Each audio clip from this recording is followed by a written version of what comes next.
Mr. Saurabh Sharma for the welcome address.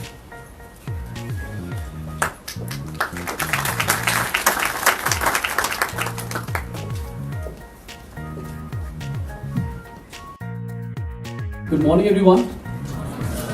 Firstly, I would like to extend my heartiest welcome to all the dignitaries present on the dais today. Mr. P. Dwarkanath, Non-Executive Chairman GSK India and Head Human Resource Capital Max India Limited. Mr. Sanjay Kaul, Vice President North Nestle India Limited. Mr. Dr. Sandeep Marwa, President Asian Education Group. Dr. Lalitya Veer Srivastava, Director Asian Education Group. Mr. Gurdeep Singh Raina, Director Asian Education Group. Students who are starting their wonderful journey today. I feel it's the start of a wonderful 2-year journey for you all. As we call it the final phase of your education career. Why I call it as the final phase of education career is because I feel most of you will be entering the corporate world after finishing these 2 years, or maybe having some entrepreneurial aspirations after you end up this journey.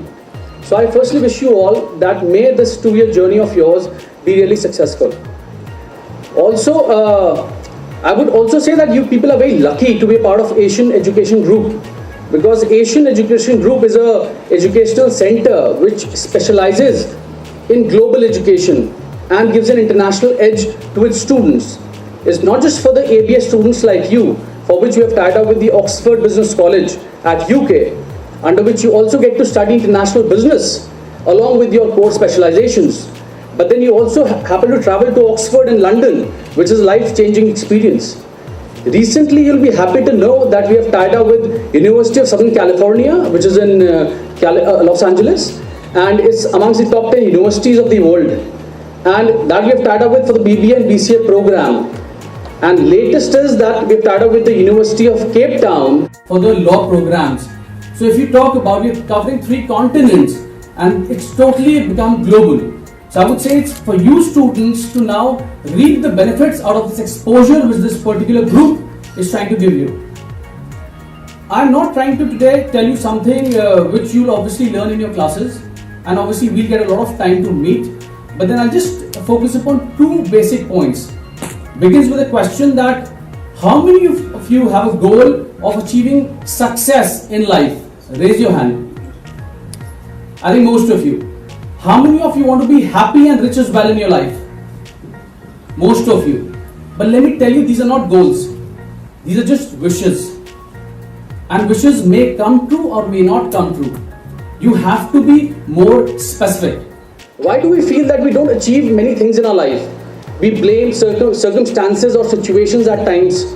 We blame the capability inside us, that maybe we are not capable enough, that's why we are not able to achieve our goals. Or maybe several other factors as well. But we don't realize that we are actually not having any specific goals. Now, if you just understand one point, which I'm just trying to tell you through a survey, it was found that only 3% of the people in the world are having specific goals. That means only 3% of the people in the world are knowing where they are heading. If I just relate to a simple example, say suppose if you go to a train station, like maybe New Delhi train station, and you ask the person at the ticket counter that give me a ticket, he'll obviously ask you that to where, like what is your destination? And if you have no place to mention, he will not be in a position to give you anything, right? So you go nowhere, you are there only, right?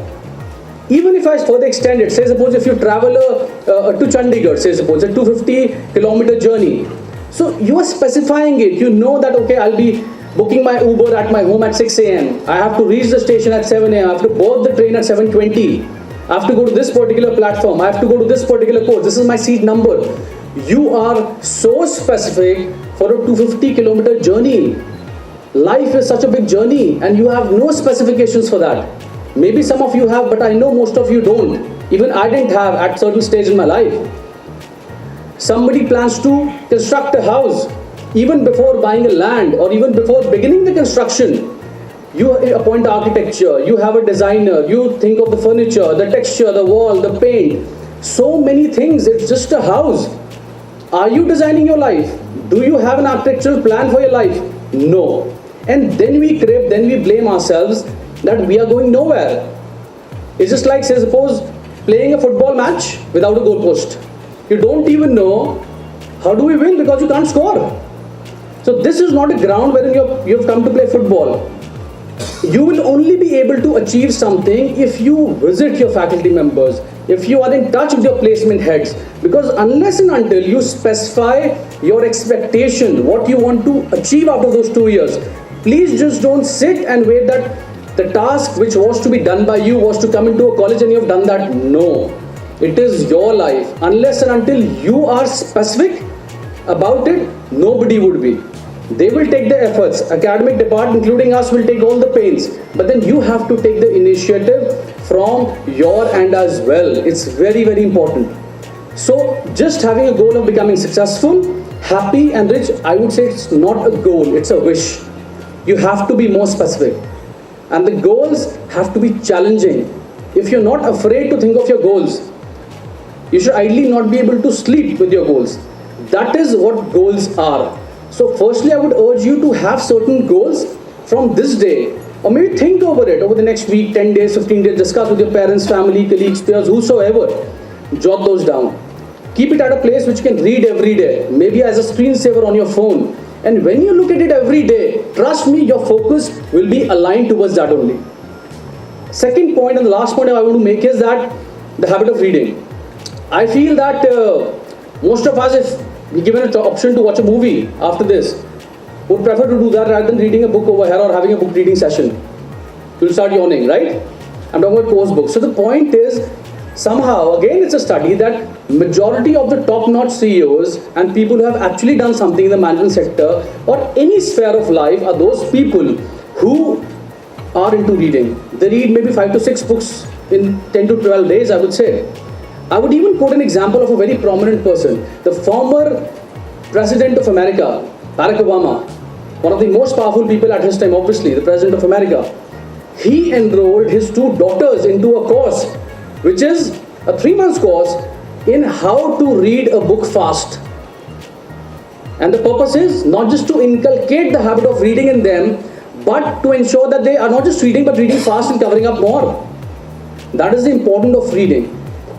All our life, if you just imagine, we have been feeding ourselves or our body below the neck, and it turns into waste in a couple of hours or maybe 10-15 hours, right?